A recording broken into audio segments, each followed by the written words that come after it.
তো গাইস বলছি মতন আমরা চলে এসেছি খুদমুড়ে রাবণ পোড়া দেখতে, ঠিক আছে। তো এই বন্ধুটা বলছে এখন আমাদের ঝাড়গ্রামের ইউটিউবার বাপনদা আর একটা ইউটিউবার দাদা আছে, ওদেরকে দেখতে পাইছি। তো চলো ওদেরকে খোঁজা যাক আর ওদের কাছে যাওয়া যাক, একটু ফটো টুটো তোলা যাক, চলো। এই হচ্ছে গাইস আমাদের খুদমুড়ে মেলার হালচাল, দেখতেই পাচ্ছ কি আছে হালকা করে একদম সেই লেভেলের ভিড় এখন লক হয়েছে। আর রাবণপুরের গাইস ভিডিওটা করে নেয়, একটু আসতে আমাদের দেরি হয়ে গেছে তার জন্য। তো মেলায় গাড়ি দেখতেই পাচ্ছ কেমন লোক, আর দোকান টোকান একদম সেই লেভেলে বসেছে চারদিকে। বহুত মানে লোকে হয়েছে, প্রত্যেক বছর যেরকম লোক হয় এখানেও সেরকম প্রত্যেক বছরের মতনই বিশাল ভিড় হয়েছে। তো চলো একটু মেলার দিকে ঢোকা যাক, আর আমাদের যেটা উদ্দেশ্য আছে বাপনদাকে খোঁজা, তো বাপনদাকে খুঁজতে চলে যাক। বলছি মতন আমরা কি পাইছি কাকে বললাম, বাপনদাকে পাইছি দেখতে, ঠিক আছে। চলো মাঠের সাথে দেখা করা যাক।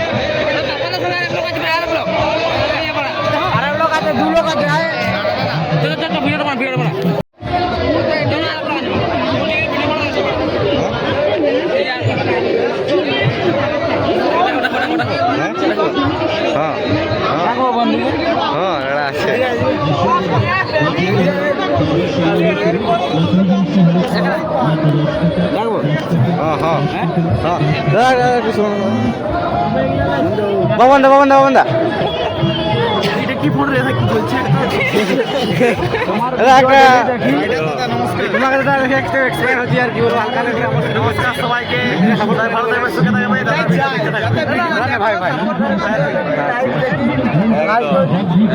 বাড়ি কোথায়? কুলটিগিরি। বাবা আমার তো এই পাশে। তো ভাই যারা ভিডিওটা দেখছো এই ভাইকে একটু সাপোর্ট করো ভাই, নতুন নতুন কি চ্যানেল? হ্যাঁ নতুন চ্যানেলের নাম কি? ফাটা ব্লগ। তো ফাটিয়ে একদম ব্লগটা দেখো, ফাটিয়ে দাও ভাই চ্যানেলটা, ঠিক আছে? ফটো হলে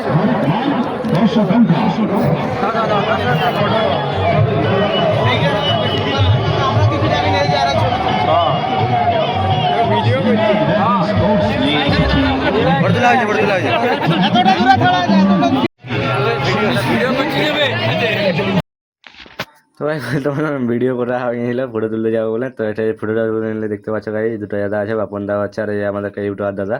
তো যারা গাড়ি দেখেছে তারা ভালো একদম চিনবে। তো গাড়ি দেখা যাচ্ছে নেক্সট ব্লগে, তখন tata bye bye, see you.